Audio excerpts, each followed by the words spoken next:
नमस्कार, न्यूज के इकलौते फैमिली शो न्यूज की पाठशाला में आप सभी का बहुत स्वागत। मैं हूं सुशांत सिन्हा।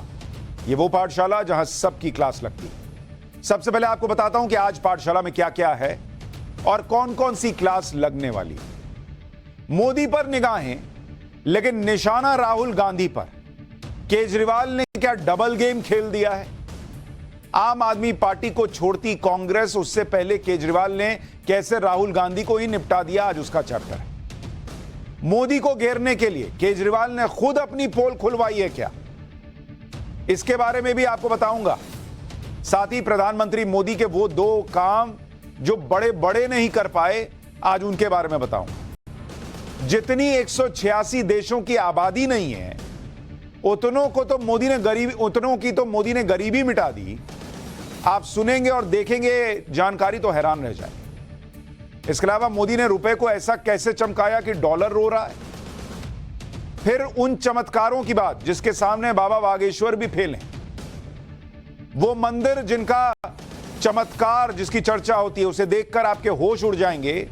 हर सनातनी को आज ये चैप्टर देखना चाहिए, हर हिंदू को ये चैप्टर देखना चाहिए। कौन है वो मंदिर?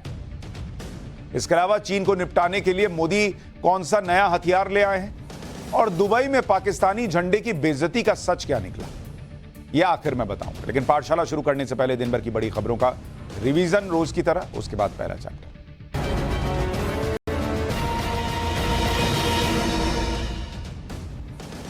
बीजेपी ने मध्य प्रदेश और छत्तीसगढ़ विधानसभा चुनावों के लिए अपने उम्मीदवारों की जो पहली लिस्ट है उसको सामने रख दिया है। मध्य प्रदेश के लिए 39 और छत्तीसगढ़ के लिए 21 उम्मीदवारों के नाम का ऐलान हुआ है।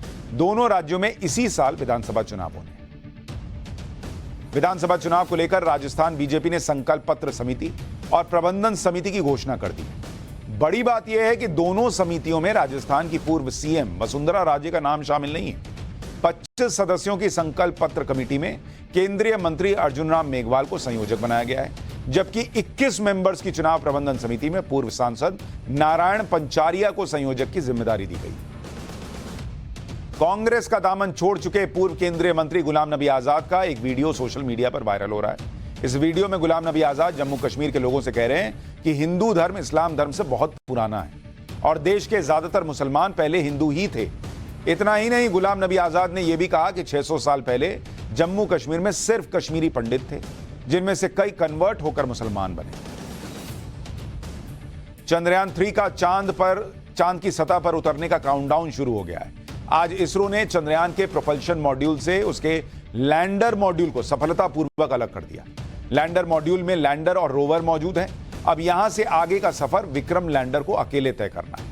पृथ्वी से चांद की दूरी करीब 4 लाख किलोमीटर है और इस वक्त लैंडर मॉड्यूल चांद से करीब 100 किलोमीटर की दूरी पर है। 23 अगस्त को चांद के साउथ पोल पर लैंडर की लैंडिंग होगी। तो ये हो गया दिन भर का रिवीजन। अब पाठशाला की पहली क्लास, जिसमें आपको बताऊंगा मोदी पर निगाहें, राहुल पर निशाना। केजरीवाल ने डबल गेम खेल दिया है क्या? आम आदमी पार्टी को छोड़ती कांग्रेस, उससे पहले केजरीवाल ने राहुल गांधी को निपटा दिया क्या? मोदी को घेरने के लिए केजरीवाल ने क्या खुद जानबूझकर अपने लोगों से अपनी पोल खुलवाई है?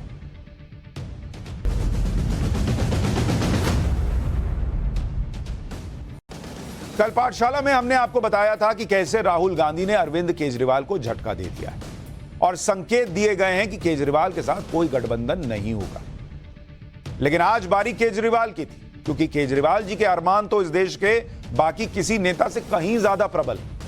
उन्हें प्राइम मिनिस्टर की कुर्सी तक पहुंचना ही है भाई। और राहुल गांधी ने बंद कमरे के अंदर केजरीवाल की जो खिंचाई की थी, उसका जवाब आज केजरीवाल ने भरी विधानसभा में सबके सामने दे दिया। एक तरीके से केजरीवाल ने आज दिल्ली विधानसभा में अपना भाषण दिया, जिसमें उन्होंने बात तो प्रधानमंत्री नरेंद्र मोदी को लेकर की, मतलब निगाहें नरेंद्र मोदी पर थी, लेकिन निशाने पर राहुल गांधी थे। मैसेजिंग राहुल गांधी के लिए थी।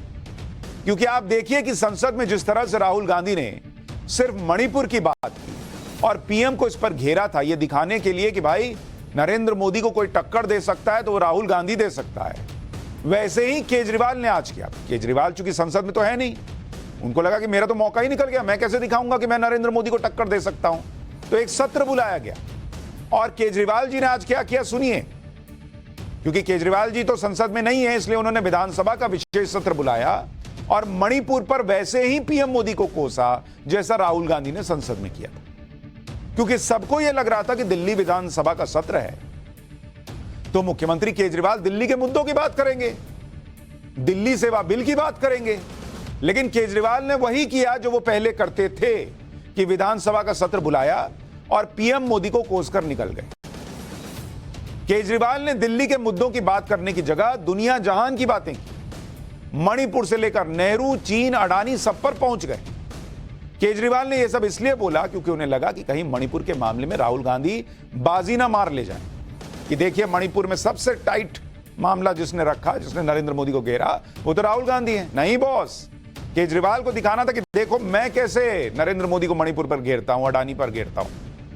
केजरीवाल सिर्फ सुपारी जैसी पार्टी के सीएम ही कहलाते रहे, जो अमित शाह ने कहा था ना, कुछ लोगों ने कहा था संसद में, सुपारी जैसी पार्टी। तो केजरीवाल ने राहुल गांधी से कंपटीशन में पीएम मोदी के खिलाफ विधानसभा में हर वो मुद्दे उठाए जो मुद्दे कांग्रेस और राहुल गांधी राष्ट्रीय स्तर पर उठाते रहे। अरविंद केजरीवाल के दिमाग में राहुल गांधी इसलिए भी हैं क्योंकि पिछले कुछ दिन से राहुल गांधी का बड़ा प्रचार चल रहा है। राहुल गांधी के भाषणों को पीएम मोदी और अमित शाह के भाषण से भी हिट बताने वाला कैंपेन कांग्रेस सोशल मीडिया पर चला रही है। उधर ममता बनर्जी भी पीएम बनने के लिए अपना कैंपेन चला रही हैं, तो ऐसे में केजरीवाल को टेंशन तो हो ही गई होगी कि भाई मेरा क्या, मैं जीवन भर इसी शीश महल में रहूंगा, पीएम हाउस में नहीं जाऊंगा क्या। उनके लिए पहले से यह माहौल बन रहा है कि केजरीवाल तो सुपारी जैसी पार्टी के नेता है, मतलब उनको तो छोटी पार्टी बता दिया गया है। अब उनको यह इमेज भी निकालनी थी कि मैं सुपारी जैसी पार्टी, रुको मैं बताता हूं। इसी माहौल को तोड़ने के लिए और अपने लिए राष्ट्रीय नेता वाला माहौल बनाने के लिए केजरीवाल ने आज पूरा दम लगाया। आज विधानसभा में केजरीवाल ने किस तरह से मणिपुर के मुद्दे पर पीएम मोदी को घेरा, आप वो देखेंगे तो हैरान रह जाएंगे कि भाई दिल्ली की बात करने की जगह दिल्ली विधानसभा का सत्र हो रहा है और वहां पर अरविंद केजरीवाल आते हैं और मणिपुर की बात करना शुरू करते हैं। मतलब शॉकिंग है। आज अरविंद केजरीवाल ने दिल्ली विधानसभा में दिल्ली के मुद्दों को छोड़कर हर वो मुद्दा उठाया जिससे वो राहुल गांधी से टक्कर ले सके, क्योंकि केजरीवाल को जब अब कांग्रेस की जरूरत तो रह नहीं गई, भाई हो गया वो दिल्ली वाला बिल तो वैसे भी पास हो गया।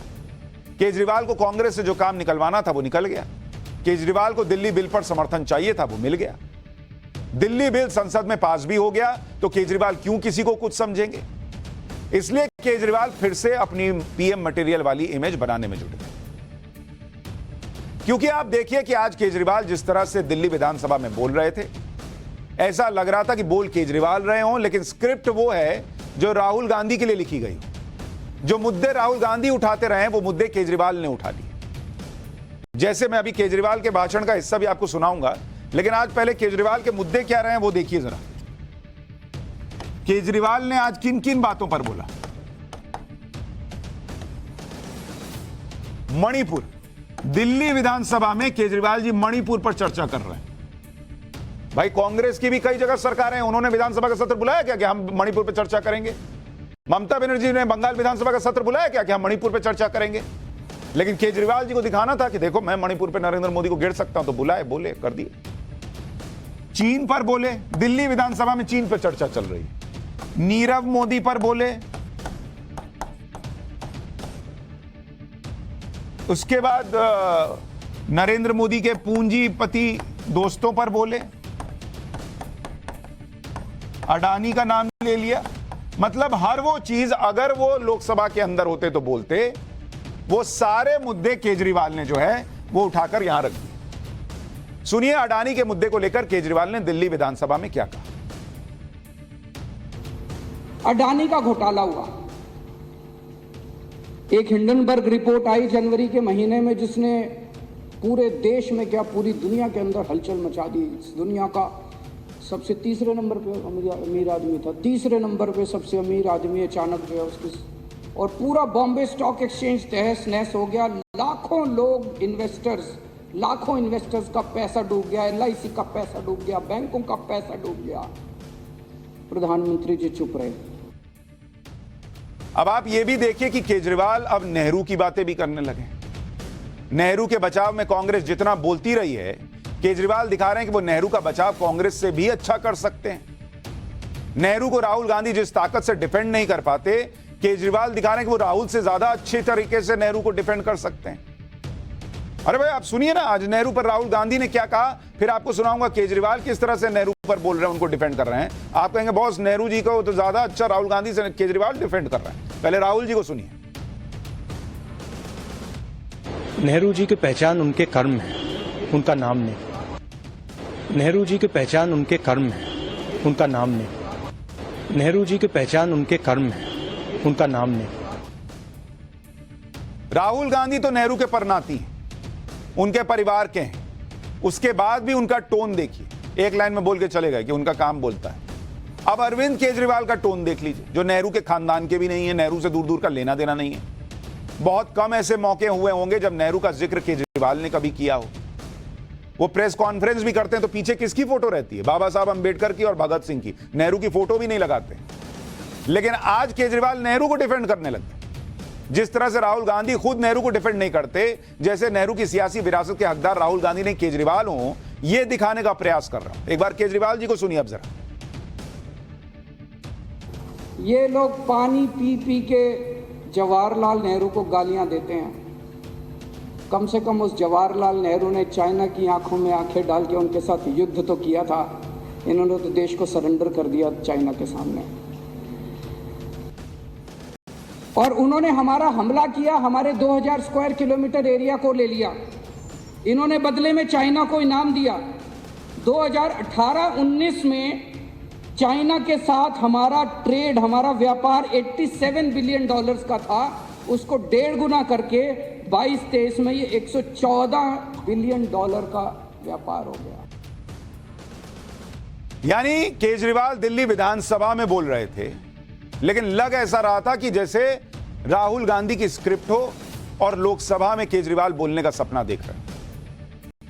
विधानसभा में मणिपुर पर भी केजरीवाल बोले। भाई मणिपुर, दिल्ली विधानसभा में मणिपुर पे, चीन पे, नेहरू पे, ना जाने किस किस पे बोले हैं। मणिपुर पे सुनिए क्या बोले।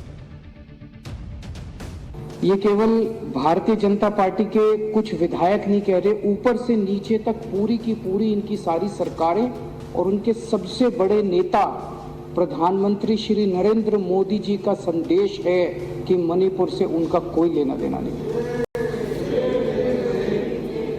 जब से मणिपुर की घटना घटी है, प्रधानमंत्री जी चुप हैं। अब आप बताइए, जब से मणिपुर की घटना घटी है प्रधानमंत्री जी चुप हैं। लोकसभा के अंदर बोल दिए, लाल किले की प्राचीर से मणिपुर पर बोल दिए, लेकिन ये जाके बोल रहे हैं प्रधानमंत्री आज भी चुप है। अब आप इस बात को ध्यान से समझिए कि अरविंद केजरीवाल के लिए तो इस वक्त सबसे बड़ा मुद्दा होना चाहिए दिल्ली सर्विस बिल, लेकिन वो विधानसभा में जाकर बोलते हैं मणिपुर पर। इसी से समझ में आ जाता है कि केजरीवाल का गेम प्लान क्या है, वो क्यों ऐसा कर रहे हैं। क्योंकि 2024 का चुनाव उनको दिख रहा है और मोदी के सामने सबसे बड़े नेता बनने की चाह है उनकी। उनको लग रहा है राहुल गांधी संसद में बोल लिए, ममता बनर्जी उनको घेर लेती हैं, मैं कहां, कहीं पब्लिक मुझे जो वो संसद के अंदर कहा गया सुपारी जैसी पार्टी का नेता ना मान ले। हालांकि ऐसा नहीं है कि दिल्ली सर्विस बिल को वो भूल गए, इस पर भी वो माहौल बना रहे हैं, लेकिन अपने विधायकों के जरिए। कल हमने आपको बताया था कि केजरीवाल के विधायक खुद विधानसभा में केजरीवाल के मॉडल को एक्सपोज कर रहे हैं। जैसे दिल्ली में फ्री पानी के नाम पर नाले का पानी पिलवाया जा रहा है, ये उनके खुद के विधायक बोले विधानसभा में। बहुत लोगों ने सोचा इस तरह से केजरीवाल के विधायक अपनी सरकार की पोल क्यों खोल रहे हैं, जबकि ये बातें तो बंद कमरे में भी हो सकती है, ये बातें तो विपक्ष उठाता है, लेकिन केजरीवाल के विधायक खुद ये बातें उठा रहे हैं, तो उसके बीच में बड़ा खेल है। और ये खेल क्या है, ये आज समझ में आ रहा है अच्छे ढंग से, और मैं आपको भी वो खेल समझाऊंगा, आगे बताऊंगा। लेकिन पहले देख लीजिए कि आज भी केजरीवाल के दिल्ली मॉडल की धज्जियां खुद विधानसभा में उनके विधायकों ने कैसे उड़ाई हैं।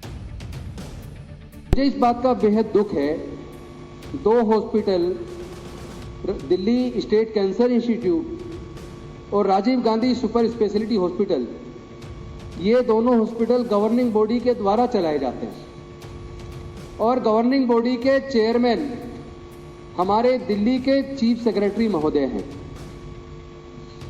और इससे ज्यादा शर्मनाक और दुख की बात कोई हो नहीं सकती। सैकड़ों करोड़ की लागत से ये दोनों अस्पताल बने।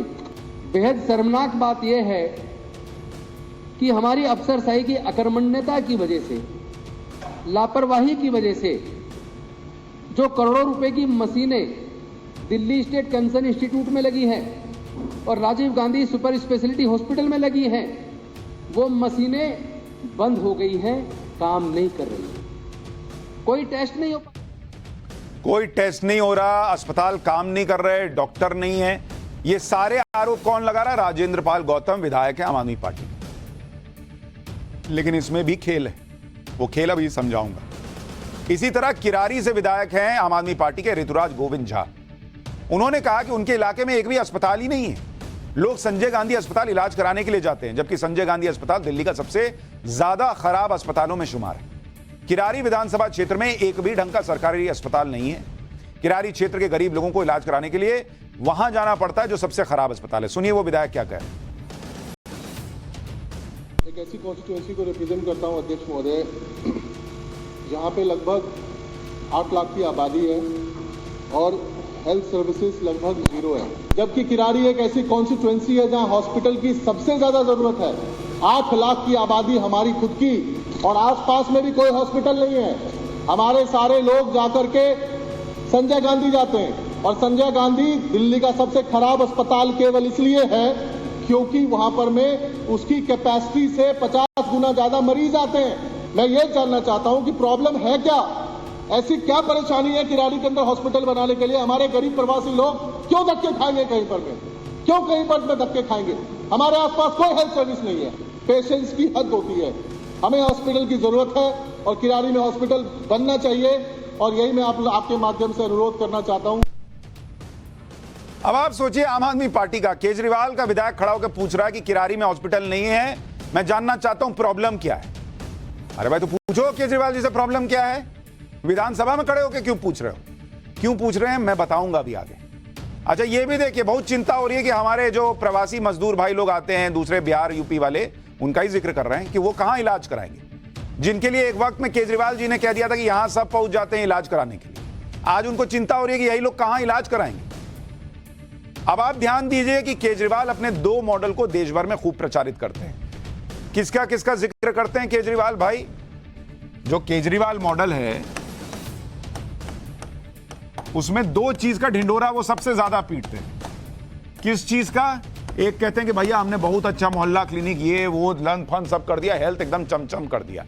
दूसरा वो कहते हैं एजुकेशन, कहते हैं अरे भैया न्यूयॉर्क टाइम्स में चीजें छप रही हैं, देखो ये दोनों चीजें हमने ऐसी चमका दी। केजरीवाल के हेल्थ मॉडल की पोल तो खुद उनके विधायक खोल रहे हैं। पानी नाली वाला मिल रहा है, ये भी विधायक बता रहे हैं। केजरीवाल के एजुकेशन मॉडल की भी पोल उनके विधायक खोल रहे हैं। सुनिए एक और विधायक ने क्या कहा, फिर आपको बताऊंगा इस सब के पीछे का खेल क्या है। गांधी हरिजन के नाम से स्कूल था मैडम, वो एडिड स्कूल था,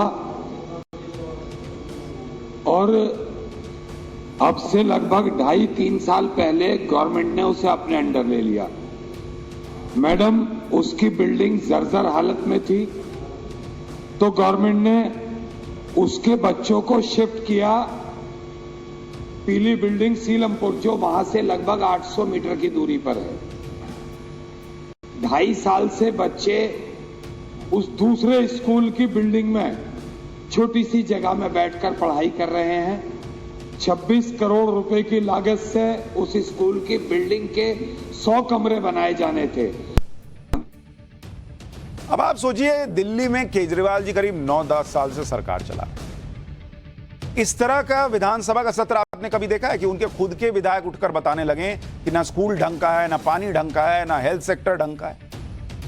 आपको भी लगेगा कि आम आदमी पार्टी के विधायक अपने ही सरकार की पोल क्यों खोल रहे हैं, इससे तो इन्हें ही नुकसान होगा। लेकिन इसके पीछे भी अरविंद केजरीवाल का ही गेम प्लान है, क्योंकि आप देखिए कि दिल्ली विधानसभा में आम आदमी पार्टी के ज्यादातर विधायकों ने जो समस्या उठाई, उसके अंत में उन्होंने दिल्ली के अधिकारियों को जिम्मेदार ठहरा दिया। ज्यादातर आम आदमी पार्टी के विधायक यही माहौल बनाने लगे हैं कि अधिकारी काम नहीं करते, जिस वजह से जनता को परेशानी हो रही। यानी दिल्ली विधानसभा के मंच से यह मैसेज दिया गया कि सारी समस्या की जड़ दिल्ली के अधिकारी हैं, जिन पर दिल्ली की सरकार का कोई बस नहीं चलता। इसकी वजह है दिल्ली सर्विस बिल। अब आपको समझ में आया कितना लंबा घुमा फिरा के गेम चल रहा है कि दिल्ली सर्विस बिल को यह ठहराना है जिम्मेदार कि भाई उसकी वजह से हम अधिकारी कंट्रोल नहीं करेंगे, अधिकारी कंट्रोल नहीं करेंगे तो देखिए क्या हाल हो रखा है। तो सब डाल दिया दिल्ली के अधिकारियों पर। दिल्ली सर्विस बिल पर केजरीवाल सियासी गोलबंदी करके देख चुके हैं, लेकिन फायदा तो हुआ नहीं।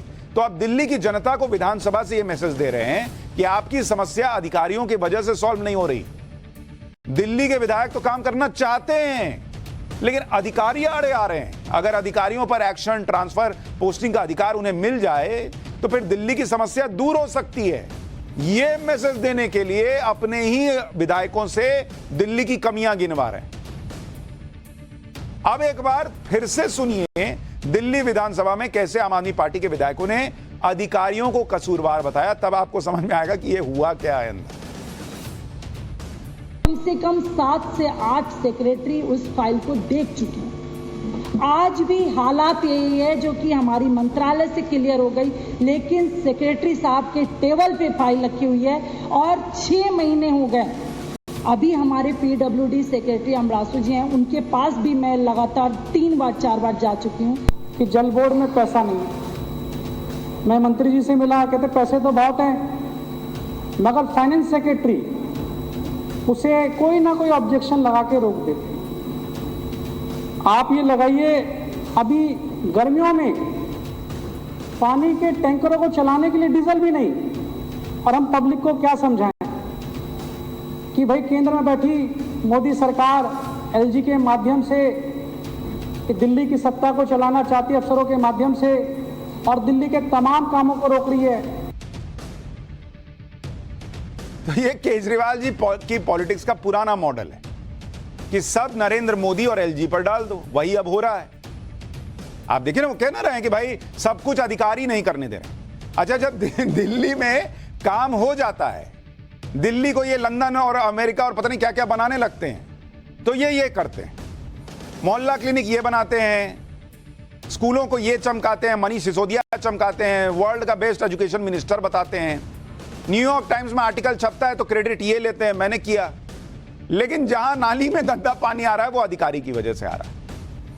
जहां स्कूल नहीं बन रहा है वो अधिकारी की वजह से नहीं बन रहा है। जहां अस्पताल खराब है वो अधिकारी की वजह से खराब है। जो अच्छा है वो इनकी वजह से है, जो खराब है वो अधिकारी की वजह से। और अधिकारी क्या मतलब, इनडायरेक्टली वो फिर एलजी से मोदी, कि मोदी जी हमको काम नहीं करने दे रहे। दिल्ली विधानसभा में अधिकारियों के खिलाफ एक्शन लेने की भी तैयारी हो रही है।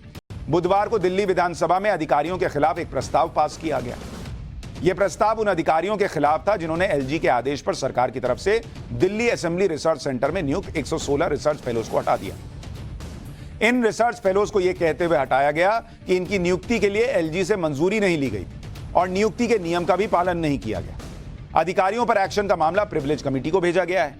डिप्टी स्पीकर ने सदन की कमेटी को 1 महीने में रिपोर्ट देने के लिए कहा है। अधिकारियों के खिलाफ यह प्रस्ताव यह कहते हुए लाया गया है कि यह सदन की अवमानना है। इस पर बीजेपी ने इस प्रस्ताव का विरोध भी किया और यह कहा कि एक प्रशासनिक फैसला सदन की अवमानना कैसे हो सकता है बॉस। तो अब यह लड़ाई जो है केजरीवाल वर्सेस एलजी या केजरीवाल वर्सेस नरेंद्र मोदी, वो अब ऐसा लग रहा है कि विधानसभा के अंदर से लड़ी जाएगी। कुछ चीजें विशेषाधिकार समिति को भेजी जाएंगी, सारा ठीकरा अधिकारियों और एलजी पे फोड़ा जाएगा। भाई अब पब्लिक पूछेगी कि नाली का पानी क्यों आ रहा है, तो क्या बोलना था, मोदी जी ने दे रहे हैं, हम क्या कर रहे हैं। दिल्ली सर्विस बिल, एक तरफ केजरीवाल के लोग दिल्ली सरकार की पोल खोल रहे हैं और दिल्ली की समस्याओं का ठीकरा या तो अधिकारियों या एलजी पर या पीएम मोदी पर फोड़ रहे हैं। दूसरी तरफ पीएम मोदी क्या कर रहे हैं आपको यह भी देखना चाहिए, जो अपने काम से बार बार यह दिखा रहे हैं कि अगर नीयत साफ हो, नीयत ठीक हो, तो असंभव को भी संभव करके दिखाया जा सकता है। अब आपको पीएम मोदी के वो 2 काम बताता हूं जो बड़े बड़े नहीं कर पाए। जितनी 186 देशों की आबादी नहीं, उतनों की मोदी ने कैसे गरीबी मिटा दी और कैसे रुपए को ऐसा चमकाया कि डॉलर रो रहा है। अब उसका चैप्टर।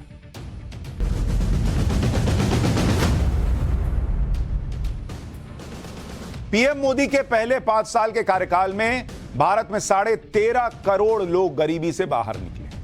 13.5 करोड़ लोग, और यह बहुत बड़ा आंकड़ा है।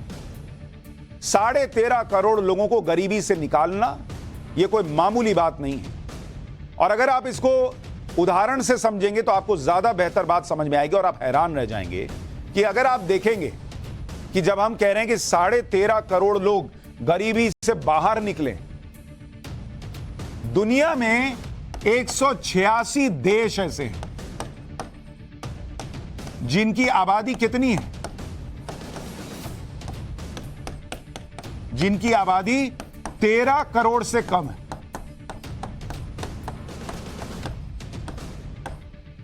जिनकी आबादी मतलब 186 देशों में, एक एक देश में जितनी आबादी नहीं है, दुनिया के 186 देशों में जितनी आबादी नहीं है, उन देशों की आबादी से ज्यादा लोगों ने भारत ने उससे ज्यादा लोगों को गरीबी रेखा से ऊपर खींचा है। 13.5 करोड़ लोग, मतलब किसी देश से ज्यादा आबादी को गरीबी रेखा से ऊपर ले आया गया है। 13.5 करोड़ लोगों को गरीबी से बाहर निकालने का यह आंकड़ा भारत सरकार के थिंक टैंक नीति आयोग की एक रिपोर्ट का है, जो इसी साल जुलाई में आई है, और यह रिपोर्ट यूएन के पैमानों पर आधारित है। यूनाइटेड नेशंस के मल्टी डायमेंशनल पॉवर्टी इंडेक्स यानी एमपीआई के आधार पर यह रिपोर्ट तैयार हुई, जिसमें कुपोषण, शिक्षा, स्वच्छता जैसे 12 पैरामीटर पर देखकर यह पता लगाया गया कि कितने लोग गरीबी से बाहर आ गए। इस रिपोर्ट में बताया गया है कि भारत में गरीबी रेखा से नीचे रहने वाली आबादी 2015-16 में 25%, जो अब घटकर 2019-20 में 15% रह गई। नीति आयोग की रिपोर्ट के मुताबिक हर जगह गरीबी कम हुई है। अगर आप देखेंगे कि नीति आयोग की रिपोर्ट क्या कहती है, गरीबी कम हुई इस रिपोर्ट के मुताबिक, कहां कितनी कम हुई जरा देखिए। गांव में, ग्रामीण इलाके में 32.59 से घटकर गरीबी कितनी रह गई, 19.29%, यानी करीब 19%। 13% आबादी गरीबी जो है वो गांव में घटी। सबसे ज्यादा कहां घटी, उत्तर प्रदेश में। रिपोर्ट के मुताबिक यूपी में, अगर आप देखेंगे, यह रिपोर्ट कहती है कि उत्तर प्रदेश में 3,43,00,000 लोग गरीबी रेखा से बाहर आए। 3,43,00,000, सबसे ज्यादा गरीबी उत्तर प्रदेश में घटी। आप यह भी देखिए कि भारत में 80 करोड़ लोगों को कोविड के दौरान फ्री राशन दिया गया, जो अभी तक चल रहा है। महामारी के संकट में जिस तरह से भारत ने गरीबों का ध्यान रखा, उसकी तारीफ दुनिया में हो चुकी है। वर्ल्ड बैंक, आईएमएफ, यूएन सब भारत की तारीफ कर चुके हैं। और ये तारीफ ऐसे ही नहीं है, उनका कोई फायदा नहीं है भाई, वो जो काम देखते हैं उसके हिसाब से तारीफ करते हैं। एक तरफ पीएम मोदी देश से गरीबी कम कर रहे हैं, दूसरी तरफ वो अर्थव्यवस्था को भी मजबूत बनाने में जुटे हुए, भारत की करेंसी को मजबूत बनाने में जुटे हुए। प्रधानमंत्री मोदी भारत को विकसित देशों की लिस्ट में लाने के साथ साथ भारत की करेंसी को भी डॉलर की तरह ताकतवर बनाना चाहते हैं। और मैंने आपको पाठशाला में इसके बारे में बताया था। अब उसके रिजल्ट आ रहे हैं। पहली बार ऐसा हुआ है कि भारत ने यूएई से जो वो तेल खरीदता है भारत, उसका पेमेंट रुपया में किया है। अभी तक ये पेमेंट डॉलर में होता था कि उधर से तेल खरीदे, इधर डॉलर से भेज दिए कि भैया इतना डॉलर ले लो। पहली बार यूएई से जो तेल खरीदा गया उसका पेमेंट रुपये में हुआ है। नरेंद्र मोदी कैसे सब कुछ बदल रहे हैं आप देखिए। रुपए को मजबूत करने के लिए उन्होंने सीधा यह कह दिया कि हम कुछ भी खरीदेंगे तो उसकी पेमेंट रुपए में करेंगे, डॉलर में नहीं। जुलाई में पीएम मोदी यूएई के दौरे पर गए थे। वहां यह डील हुई थी कि अब दोनों देश अपनी अपनी करेंसी में कारोबार करेंगे। भारत और यूएई ने अपने डिजिटल पेमेंट सिस्टम, भारत के यूपीआई और यूएई के इंस्टेंट पेमेंट को लिंक करने की भी मंजूरी दे दी थी। भारत और यूएई के बीच $84 बिलियन यानी 7 लाख करोड़ का व्यापार होता है। अब अगर यह व्यापार दोनों देशों की करेंसी में होने लगेगा, मतलब रुपए में और यूएई की करेंसी में, तो इससे डॉलर का दबदबा घटेगा और रुपए की ताकत और बढ़ेगी। अगर तेल की खरीद का पेमेंट भारत रुपए में करने लगेगा तो भारत के लिए बहुत फायदेमंद होगा, क्योंकि तेल खरीदने के लिए अभी जो डॉलर लगता है उस डॉलर को खरीदने में ही खरबों रुपए खर्च हो जाते हैं। यानी रुपए में पेमेंट होने से डॉलर बचेंगे, हमारा विदेशी मुद्रा भंडार भी मजबूत होगा। इस वक्त हम सबसे ज्यादा तेल रूस से खरीद रहे हैं, उसका भी पेमेंट हम काफी हद तक रुपए में कर रहे हैं। भारत रूस से इतना तेल खरीद रहा है कि इस समय वो सऊदी अरब, यूएई, इराक, अमेरिका से खरीदे गए तेल को मिला ले तो उससे भी ज्यादा तेल इस वक्त भारत रूस से खरीद रहा है। यूएई इस समय भारत का चौथा बड़ा तेल सप्लायर है। हर साल भारत यूएई से करीब $10 बिलियन यानी 83,000 करोड़ रुपए का तेल खरीदता है। आप सोचिए, पेमेंट रुपए में होने लगेगी, जो अब होनी शुरू हो गई, तो कितना इंडिया को फायदा होगा। पीएम मोदी रुपए को डॉलर की तरह ताकतवर बनाने के लिए कई देशों के साथ इस तरह का समझौता कर रहे हैं। जैसे यूएई के साथ कर लिया। इसके अलावा अगर आप देखेंगे रुपए को मजबूत बनाने के लिए किस किस देश से डील हुई है, 18 देशों से डील हुई है कि भैया हम लोग एक काम करते हैं, डॉलर को हटाओ यार बीच से, इसको हटाओ, तुम रुपया ले लो, हम तुम्हारी करेंसी ले लेंगे। ऐसा 18 देशों के साथ भारत डील कर रहा है। तो आप सोचिए कितनी बड़ी बात है। और ये एक दिन में नहीं हुआ है, इसमें कई कंट्रीज है, श्रीलंका है, सिंगापुर है, कई जगह यूपीआई चलने लग गया, अपना अपना लेके जाइए यूपीआई से पेमेंट कर दीजिए। अरे बॉस, ये अलग लेवल पे इंडिया जा रहा है। नहीं तो जो लोग कहते थे अरे डॉलर देखो रुपया देखो, डॉलर देखो रुपया देखो, देखो रुपया कहां है भाई। लोग भाई रुपए में लोगों को विश्वास है, भारतीय अर्थव्यवस्था में लोगों को विश्वास है, तभी ना कोई रुपए से पेमेंट लेगा। कोई क्यों लेगा आपका पेमेंट भाई? आपके रुपए की कोई हैसियत नहीं रहेगी, कोई कह लेगा पैसा। डॉलर इसलिए लेते हैं कि भाई डॉलर की मान्यता है कि भाई डॉलर जो है वो इतना नहीं गिरेगा कि आपको नुकसान हो। वैसा ही विश्वास रुपए में लोगों को लग रहा होगा, इंडिया में लोगों को लग रहा है, तभी ना पेमेंट ले रहे हैं। ये है नया इंडिया। और ऐसे ऐसे काम नरेंद्र मोदी करके दिखा रहे हैं जो किसी ने नहीं किया। तो एक तरफ केजरीवाल जी का मॉडल है, एक तरफ नरेंद्र मोदी मॉडल है। सीमाओं पर चीन की चुनौती से निपटने की तैयारियों का चैप्टर, चीन को निपटाने के लिए मोदी कौन सा नया हथियार लाए, अब वो दिखाता हूं।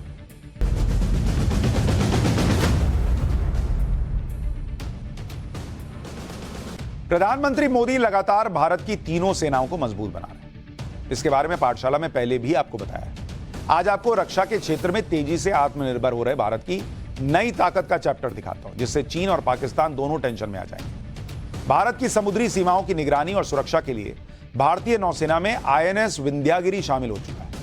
यह भारतीय नौसेना के प्रोजेक्ट 17A फ्रिगेट का छठा युद्धपोत है। इस प्रोजेक्ट के बारे में आगे बताऊंगा। आसान भाषा में कहूं तो भारतीय नौसेना को एक और बिल्कुल लेटेस्ट और एडवांस तकनीक से लैस युद्धपोत मिल गया है। आज राष्ट्रपति द्रौपदी मुर्मू ने आईएनएस विंध्यागिरी को लॉन्च किया। कोलकाता में हुगली नदी के किनारे मौजूद garden reach ship builders and engineers limited के परिसर में राष्ट्रपति वहां पर मौजूद थी और उन्होंने जैसे ही बटन दबाया, आईएनएस विंध्यागिरी पूरी शान के साथ पानी में उतर गया। इस युद्धपोत की वो ताकत और खासियत भी आपको बताऊंगा जिससे चीन और पाकिस्तान की परेशानी बढ़ने वाली है। लेकिन इस प्रोजेक्ट से भारत ने साबित कर दिया कि वो न सिर्फ अपनी सीमाओं को मजबूत कर रहा है, बल्कि भारत चीन को नई नई चुनौती भी दे रहा है। क्योंकि आईएनएस विंध्यागिरी में लगे 75% उपकरणों को तैयार करने में पूरी तरह स्वदेशी तकनीक का इस्तेमाल किया गया और ये उपकरण भारत की ही अलग अलग कंपनियों में तैयार हुए हैं। आपको भारतीय नौसेना की उस ताकत के बारे में बताता हूं जिससे चीन और पाकिस्तान की टेंशन बढ़ने वाली है। आईएनएस विंध्यागिरी युद्धपोत आधुनिक स्टील्थ तकनीक से लैस है, यानी दुश्मन के रडार की पकड़ में ही नहीं आएगा। इससे लंबी दूरी तक मार करने वाली 32 बराक 8 जैसी मिसाइल दागी जा सकती है। इसकी मदद से कम दूरी तक मार करने वाली 8 सुपरसोनिक ब्रह्मोस मिसाइल को भी वर्टिकल लॉन्च किया जा सकता है। आईएनएस विंध्यागिरी ऐसे एडवांस्ड रडार सिस्टम से लैस है जो समंदर में दुश्मन की सबमरीन्स का पता लगा लेता है। इसमें advanced anti submarine weapon system लगा हुआ है जो समंदर की गहराई में मौजूद सबमरीन के साथ ही हवा में मौजूद दुश्मन को भी निशाना बना सकता है। यह worship anti submarine rocket launcher से लैस है जिसकी मदद से 72 रॉकेट दागे जा सकते हैं। इसके साथ ही यह युद्धपोत एक तरफ ऑटो मिलारा नेवल गन से तैनात है, जबकि दूसरी तरफ AK-630 CIWS गन है जो दुश्मन के जहाज, हेलीकॉप्टर, मिसाइल या बोट्स पर हमला कर उसे तबाह कर सकती है।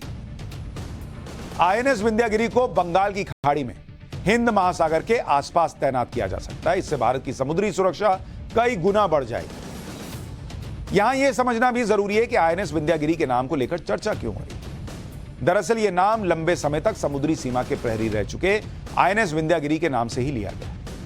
पुराने वाले आईएनएस विंध्यागिरी को साल 1981 में नौसेना के बेड़े में शामिल किया गया था। भाई उसने 31 साल की सेवा दी, कई चुनौतीपूर्ण अभियानों और विदेश में हुई नेवी ड्रिल में हिस्सा लिया। लेकिन 2011 में एक मुंबई पोर्ट के पास जहाज से टकराने के बाद पुराना आईएनएस विंध्यागिरी डूब गया। आज इसी आईएनएस विंध्यागिरी का नया अवतार लॉन्च किया गया जो पुरानी टेक्नोलॉजी के इस्तेमाल से पुराने आईएनएस विंध्यागिरी से कई गुना ताकतवर होकर समंदर में उतरा है। अब आपको आईएनएस विंध्यागिरी की खासियत बताता हूं। इसका वजन जो है वो 6,670 टन और लंबाई करीब 150 मीटर, ऊंचाई 10 मीटर, चौड़ाई करीब 18 मीटर, 2 डीजल और 2 इलेक्ट्रिक इंजन से लैस है। अधिकतम रफ्तार 52 किलोमीटर प्रति घंटा है और अधिकतम रफ्तार में चलने पर जो रेंज है वो 4600 किलोमीटर की, करीब 30 किलोमीटर प्रति घंटा की रफ्तार से अगर ये चले तो 10,000 किलोमीटर तक जा सकता है। आईएनएस विंध्यागिरी पर 35 अफसरों समेत 226 नौसैनिक तैनात हो सकते हैं। इस जंगी जहाज पर 2 मल्टी रोल हेलीकॉप्टर्स के लिए हैंगर भी बनाए गए। अच्छा, जैसे मैंने आपको बताया कि INS Vindhyagiri project 17A frigate का छठा युद्धपोत है। भारतीय नौसेना ने साल 2019 में इस प्रोजेक्ट को लॉन्च किया था, जिसके तहत नौसेना के लिए 7 स्टील्थ गाइडेड मिसाइल वॉरशिप तैयार किए जाने का लक्ष्य तय किया गया। आईएनएस विंध्यागिरी से पहले इस प्रोजेक्ट के तहत साल 2019 से 2022 के बीच नौसेना के कौन कौन से युद्धपोत मिल चुके हैं वो भी आपको बता देता हूं। एक आईएनएस नीलगिरी इसी प्रोजेक्ट का पार्ट था, INS Himgiri, INS Udaygiri, INS Dunagiri और आईएनएस तारागिरी। ये जो है वो पहले मिल चुके थे। अब इस प्रोजेक्ट में 17A फ्रिगेट में इसकी एंट्री।